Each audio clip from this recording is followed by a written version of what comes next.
What is up, guys? In today's video, I'm going to be going over everything you need to know about Fortnite's new sprite and balance update. As always, if you guys do enjoy this video, find it helpful, informative, or interesting, remember to give it a like, subscribe if you'd like to see more, comment down below what you think of these changes, and if you guys would like to use my code in the shop when getting anything, it is EvolvedJake, just like my channel name is, and is underneath the webcam at all times. So, for starters, in this update, we got new Cheat Master Sprite variants added to the loot pool for the Kill Switch, Jackrabbit, Colombo, and Shadow sprites, so you'll now have a chance to find these when looting or doing cheat codes. And then the Storm Scout Sprite will be coming on Saturday, August 29th, when the Power Hour happens.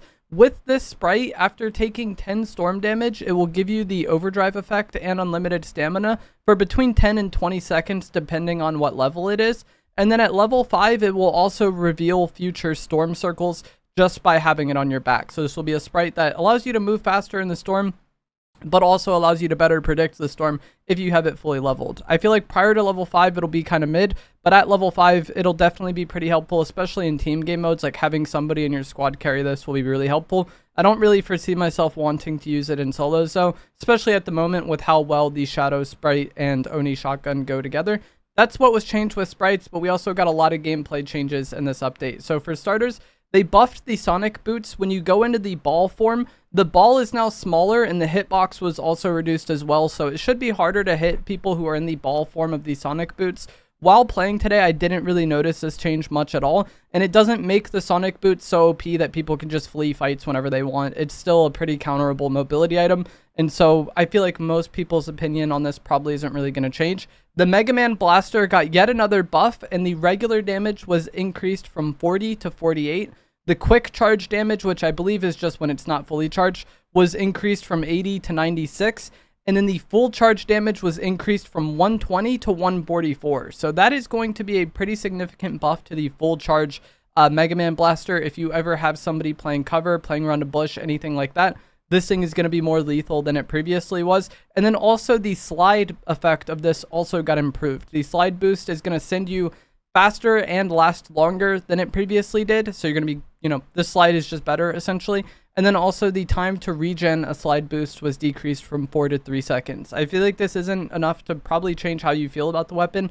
I think ever since the season started, the Mega Man Blaster has just been a really good utility item, as I said, for getting people out of bushes, getting people off of cover, getting people out of bunkers. In team game modes, again, having somebody in your squad carry this is really good. And then even in solos, there's a lot of times where having this just makes a fight really easy, especially if you're able to surprise the opponent with it. Like if they don't react fast enough to hearing you charge while they're in a bush or behind cover or something, you can get a huge amount of splash damage on somebody and just completely turn that fight, maybe even win the fight if they're weak enough. Another beneficial change to Zero Build is going to be that the Guardian Shield and Bush Bombs were vaulted, so you're no longer going to find these in the loot pool. And then the spawn rate of the Smoke Grenade was decreased. Surprised they didn't just decrease it to 0, because I pretty much never see anybody aside from AI use the Smoke Bomb. You would think this would be something that would be helpful in like end games where there aren't much cover, but it really never has been used like strategically like that. I feel like it's more of just like people waste it off spawn. The Shield Bubble Junior and regular Porta Bunkers were added back into the loot pool for Zero Build, so you're gonna be able to have Shield Bubbles again and the regular Porta Bunkers. Surprisingly, they didn't vault the Brick Bunkers, but they did increase the spawn rate of them, so the Brick Bunkers are still here, but we now have the regular bunkers as well.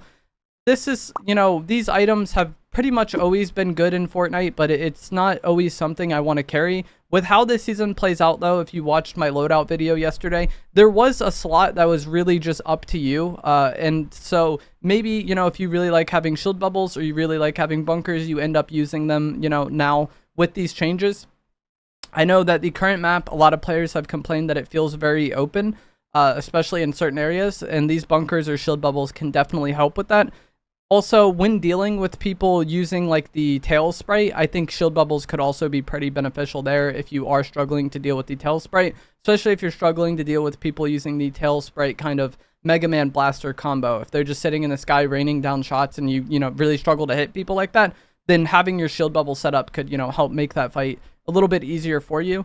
We also got changes to the loot hack system. Now loot hacks are going to be happening less frequently, and then the items themselves got a reduced drop rate. At level 1, items now have a 2% chance of spawning, And then the max chance of spawning is now 10%. And so this was decreased from what it was previously. And then they're also less likely to spawn the higher rarities than they were before. And so there may be some games where you don't get the mythic Oni shotgun. I'm someone who uses the Oni shotgun a lot. It is far and away my favorite shotgun so far this season. And while playing today after these changes, like, sure, I did notice that I wasn't getting as many duplicates of the Oni shotgun.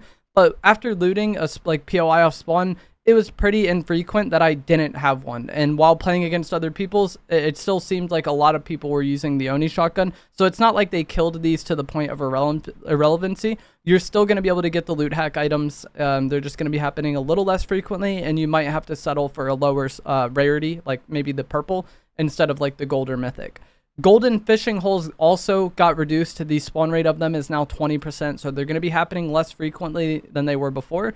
But the thermal, stink, and rift fish were also removed from the pool of fish you can get from it.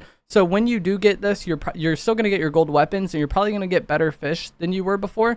The Midas Masterpiece pistol was, for some reason, in fishing spots. Like, there was like a very low chance to get it from fishing. That has been fixed. You're no longer going to get the Midas Masterpiece pistol. It seems like with the start of the season, Fortnite felt like the high rarity weapons were way too common. And so the golden fishing spots, are going to be happening less often. And then the higher, tier of the loot hack items are also going to be happening less often. Some match overrides also just got disabled right before I sat down to record this. And the spawn rate chance of overrides was also changed. So it's now 30% for an override to happen in first zone. This is the effect where the game cartridge comes down and then you get an effect. So for first zone, it's now 30%. For second zone, there's a 50% chance for an override to happen. And then for third zone, there is a 20% chance for an override to happen. And then there was some overrides that were just completely disabled. I don't know if these are going to come back or what, but the extra life and squad extra life overrides were disabled. This gives everybody a 1-up, I believe. The headshot amplifier override was disabled. This increased, the headshot damage. The speed shooter and squad speed shooter overrides were disabled. This improved the fire rate of the weapons. The sprint override was disabled for squad. I believe this is the Sonic one that gives you the improved Sonic effect.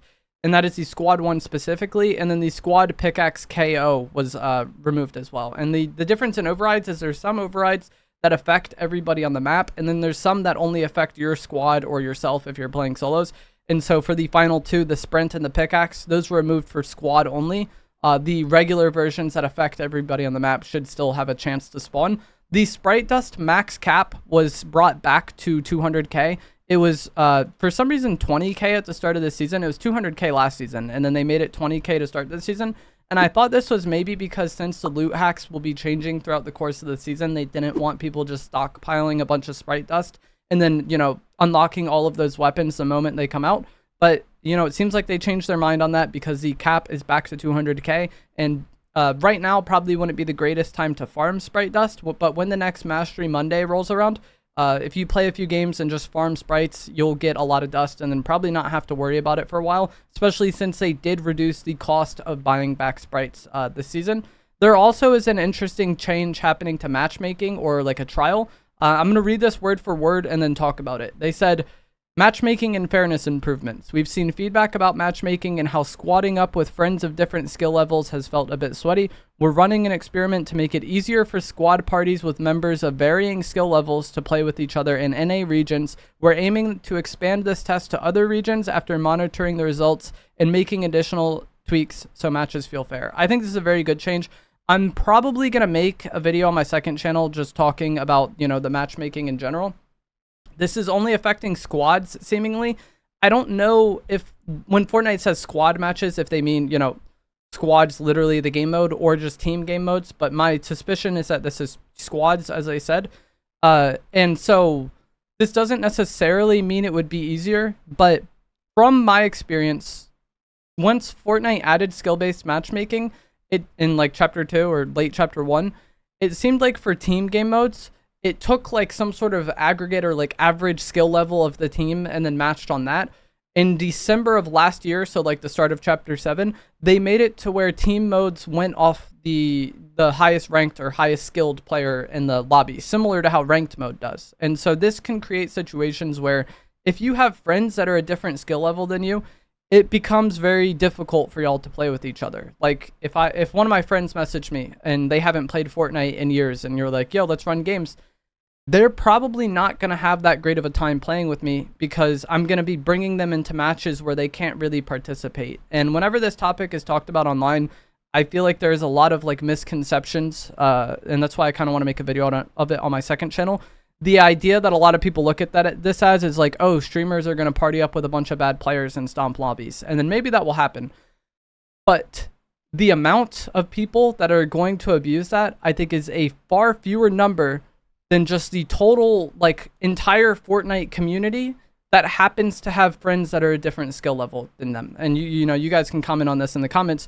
You probably know people that you enjoy, you're friends with them, and they're either much better than you at Fortnite or much worse than you at Fortnite. And it could become inconvenient to play with each other. Like having to pick your friends based solely on how good they are at the game, or not even how good they are at the game, how relative, like close to you they are in skill level, is just not ideal. Like the small number of people that would potentially try to abuse things, I think pales in comparison to just people trying to play the game with their friends, especially in a season like this that is like gaming collab themed. There's probably a lot of people that have interest in playing the game because of X character, and they're like, hey, I know my friend plays that, let me get on with them. And if they just, you know, have a terrible experience, they're probably not going to keep playing. And I think, you know, trying to play with friends is, you know, one of the few ways that Fortnite can kind of reach new audiences at this point, because you know, it's a massive game. If you're interested in online video games at all, you've probably heard of Fortnite, right? If you have a friend that tries to get you into it and tries to get you to play it, that could be one of the things that actually gets you into the game. So I think it's very good they made this change. I think the matchmaking in general is not great, and hasn't been for a while, and that's probably what I'm going to talk about in, you know, on that video that I might make on my second channel. But let me know what you guys think of these changes down in the comments below. If you guys did find this to be helpful, informative, or interesting, remember to give it a like, subscribe if you would like to see more, and I will see you guys in the next one. Thanks for watching.